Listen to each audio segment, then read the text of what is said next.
抹茶其实是起源于中国的，仿佛置身于时空隧道。这是不是你说那个女鬼？眼前的抹茶绿正在告诉你，这是一趟通向宇治的列车。我今天要去探索一下宇治的完了，这位同学飞我耳朵里了啊！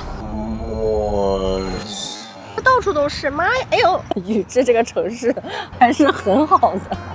除了被宇治的飞虫亲切问候这件事，初见宇治，我们都对它颇有好感。这里有山有水，房屋建造的精致且不高，俨然一副宜居小城的样貌。而真正令宇治被人熟知的，则是它的抹茶。这也是我们此行的目的，我们想深入其中去感受一下日本的茶道，并与你分享一些抹茶与中国的故事。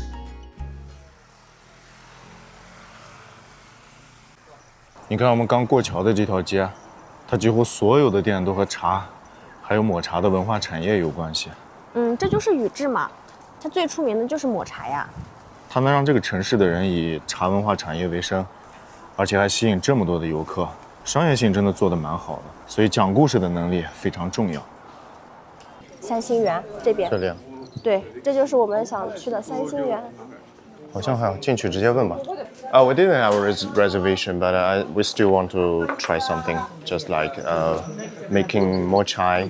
So it's possible. You don't have reservation, right? No.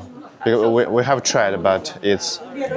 幸好今天人不多，虽然没有事先预约，但依然为我们安排了1小时后的抹茶制作体验课。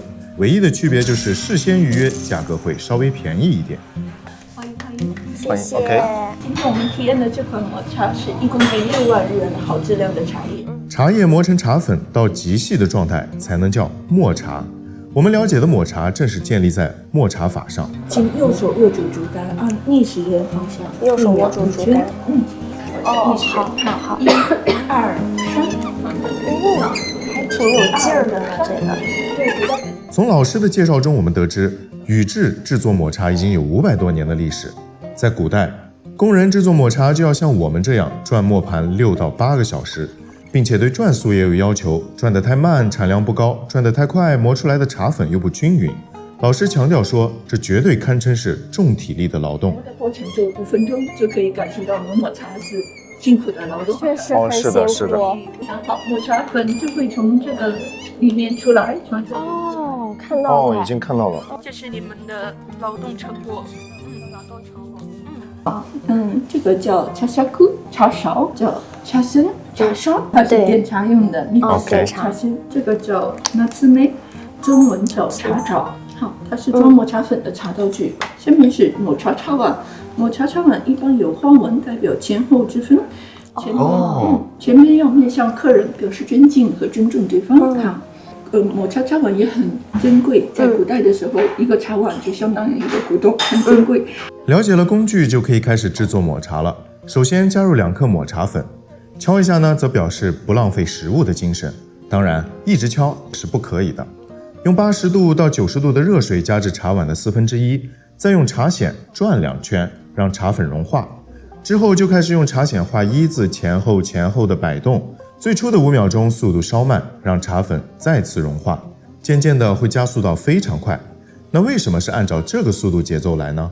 这是茶道的一个精神，它表示我们做事情到关键时刻的时候要一气呵成，不能泄力，应该是成功了，很细腻了，很细腻。你看我掌握到一定的方法，就是他要用我怎么把兰花指敲起来，就这样吧，变优雅了，开始。它就是这3个指头会好用力一点。好。成功了，可以，非常好，像画个圈的感觉，然后慢慢抬起来，不着急，慢慢抬起来也是茶道的一个精神，它表示做事情到收尾的部分要沉稳，大家看，如果我这么拿碗怎么样？看上去有一点随意，不太好看，然后这么喝茶呢？除了做茶有讲究，喝茶同样也是一件很有讲究的事。喝抹茶的姿势不可过于随意，要一手托一手扶。茶碗的独特文案也要面对自己。在喝之前，你需要先将茶碗旋转2圈，并将茶碗上面对自己的特殊花纹转到面向朋友的位置，以示尊重。您的这个是正面。 OK， 好，您的很明显就是他做碗的时候，他会专门在这里，就相当于有一个特别的一个图案。对，都有花纹的，有标志。他的是这个。这个应该是这个是中前面，这个是因为只有3个花纹。哦，记得那个你记得你的手势吗？哦请问？我记得，就是我好像不记得了。一个手是这样子的，一个手是这样子的，以后是转1圈，转2圈，然后现在这个标志就对着我了。哇，当时确实难到我了。我们也深刻地感受到了茶道的讲究之多，内涵之丰富。 2圈之后好像这个不太对。没问题，自由。哦，这是自由的。自由比任何那个规矩都要那个都要重要。哎，就是您的路路是有的，路路是规矩是有的，在茶道中，但是自由比规矩更重要。哦，OK， 主要是要自己舒适。好，然后一共喝3口。喝3口，对。最后要吸一下。然后一次比一次高。 3口后吸掉。 因为3口喝完是抹茶最好喝的时间。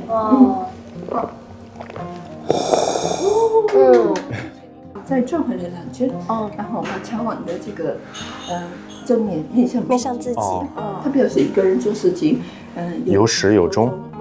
体验文化这种是一个旅行中最值得的一部分，就对于我个人而言，对你可能我看外面那些，我只是会获得当时的一种快乐的感觉，但是像这种体验文化的旅，它会让我就是在心里面时常就会想起来它。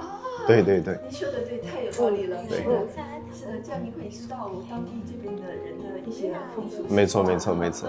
毕业喽。你这个茶这个腿真的不太雅观，真的很不雅观，跟这个抹茶完全不搭的气质。不是没办法呀，那你看嘛，我刚刚只能这样，我要不插腿，就这样了，这不跟女孩子一样吗？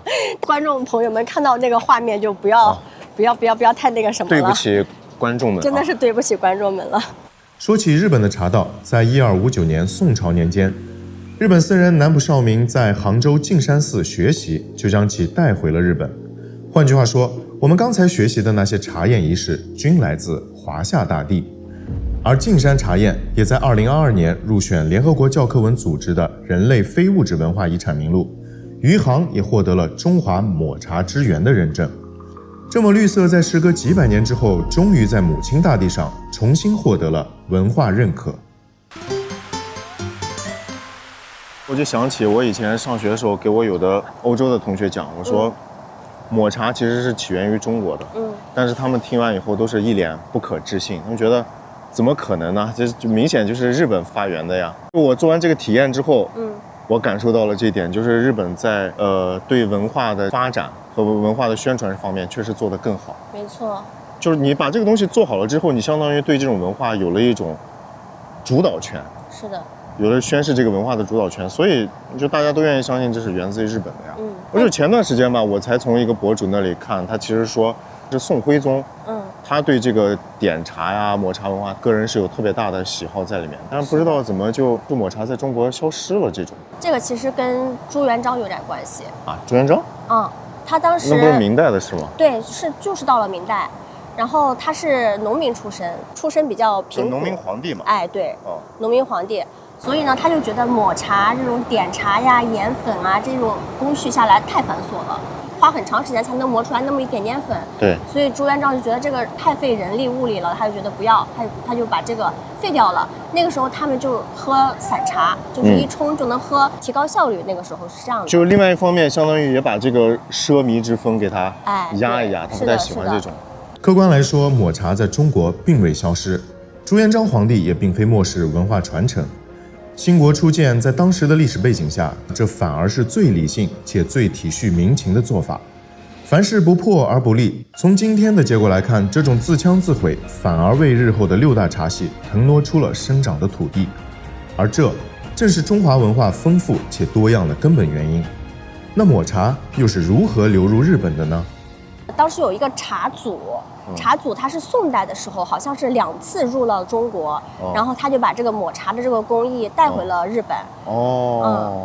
然后就说当时好像还用抹茶治好了他们那边的瘟疫，包括治瘟疫啊。对，他们说抹茶是可以治病的。然后当时还有一个将军，就是说他喝了抹茶之后就给它的宿醉一下给治好了，然后就一下大力推广抹茶。茶解酒是？哎，对对对，是的。真正让宇治抹茶名声在外的答案，其实是风土，和葡萄酒类似。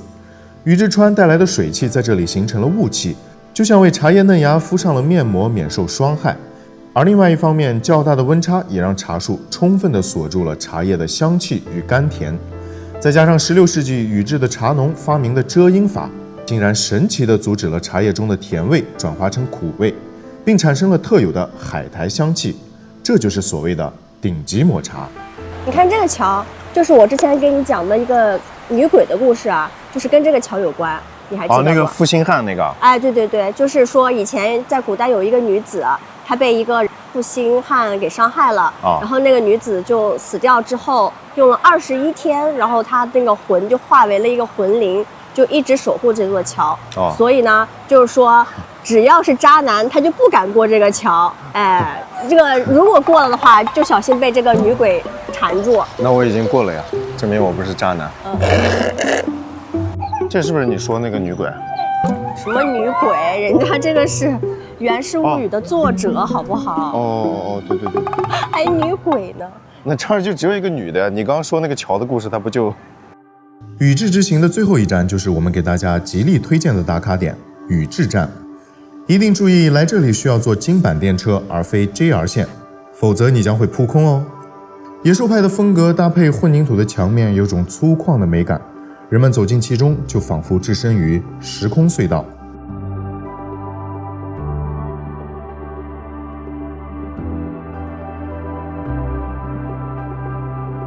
我和小灰灰都为彼此拍摄了一段盗梦空间的旋转镜头，那你们觉得哪个拍得更好呢？